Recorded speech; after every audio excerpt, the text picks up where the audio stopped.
Сәлем достар, бүгінгі видеода алдыңғы құрақтардан қалған қалдық маталарды іске асыратын боламыз. Мата үлгілерінен осындай әдемі карандаштың кейпін келтіріп тіккен болатымын, содан осындай үшбұрыштар қалған. Ал мынау топты құрағаннан қалған маталар. Қазір осы маталарды бірдей етіп қиып шығатын боламыз.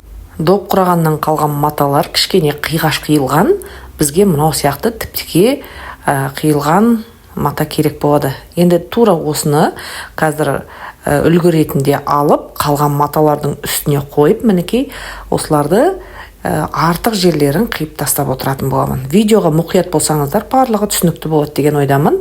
Достар, арнамды жоғалтып алмау үшін тіркеліп, лайк басып, комментарий жазып, өз достарыңызбен бөлісуді ұмытпаңыздар. Осы көрсеткен қарандаш құрақ және доп құрақты жоғарыдағы сілтеме немесе описаниядағы сілтемеге өтіп, құрап үйренсеңіздер болады. Кеттік, онда видеоға мұқият болыңыздар.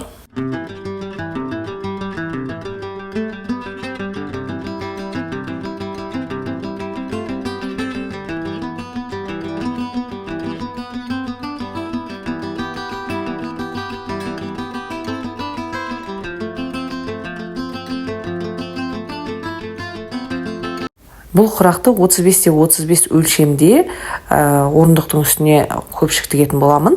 Сондықтан астындағы матаны 37-37 екі жақ шетінен 1 сантиметрден тігіске қалдырып, 37-37 және паутинканы тура солай етіп үстіне қоямыз да, осы жаңағы дайындап алған құрақтарымызды түс үйлесімділігін келтіре отырып, әдемілеп осылай қойып шығамыз.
Мінекей барлығын осылай қойып алсақ, мынандай шетінде шығып тұрғандарды алып, жоғар жағындағы үшбұрыш жерлерге қойып теңестіруге болады.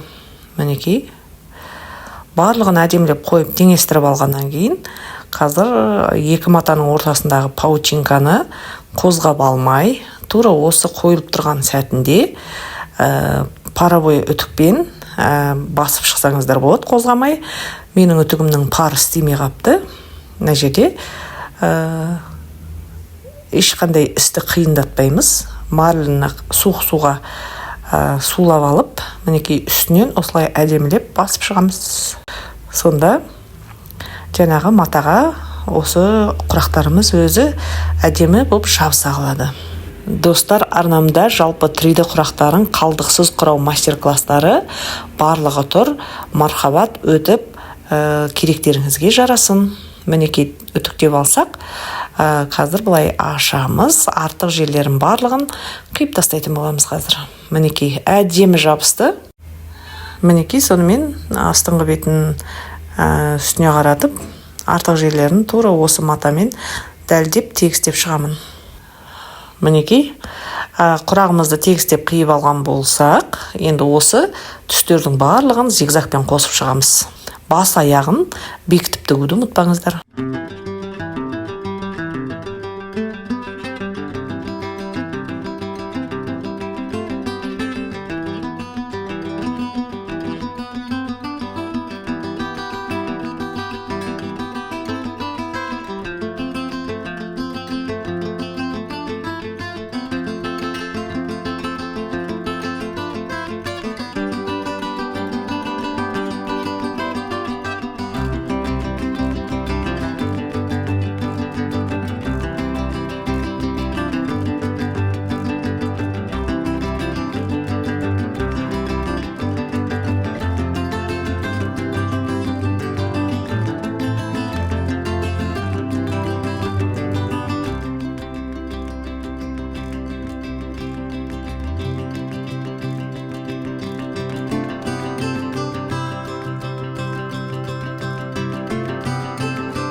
Мінекей үстінен барлығын бастыра тігіп алған болсақ, қазір дәлдеп тура осындай өлшемде мен жиһаз қаптайтын матадан тігіп шығамын. Шетіне бірдей өлшемдегі матаға 1 сантиметр тігіске жіберіп, дәл осылай төрт жағынан тігіп шығамын. Мінекей бір шетінен қазір қалдырамыз айландыруға ішін сыртына. Осылай төрт жағынан тігіп алсақ, қазір бұрыш-бұрыштарын үшбұрыштап кішкене-кішкенеден қиып тастаймыз, тігіске жеткізбей. Мінекей енді ішін сыртына айландырамыз, тексеріп бір өлшемді көріп аламыз, есептеп. Маған қажетті өлшем 35-те 35 шықты. Енді ішіне әдемілеп мақтаны орналастырып, қалдырған тесігімізді инешпен тіге салатын боламыз. Достар, менің жасап жатқан жұмысым ұнап жатса, лайк басып, комментарий жазып, өз достарыңызбен бөлісе отырыңыздар. Алдағы уақытта әлі де жақсы әдемі видеоларымды жіберіп алмау үшін қоңыраушаны басып қойыңыздар.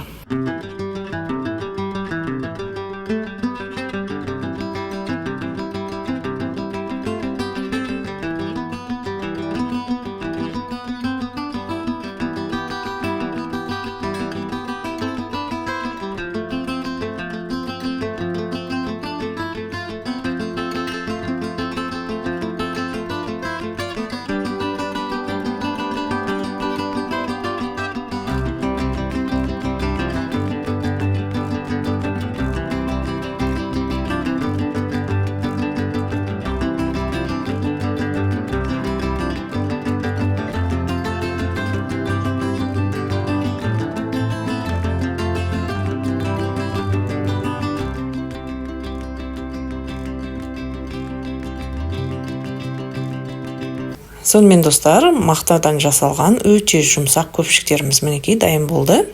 Менімен болғандарыңызға көп рахмет. Келесі видеоларымда кездескенше.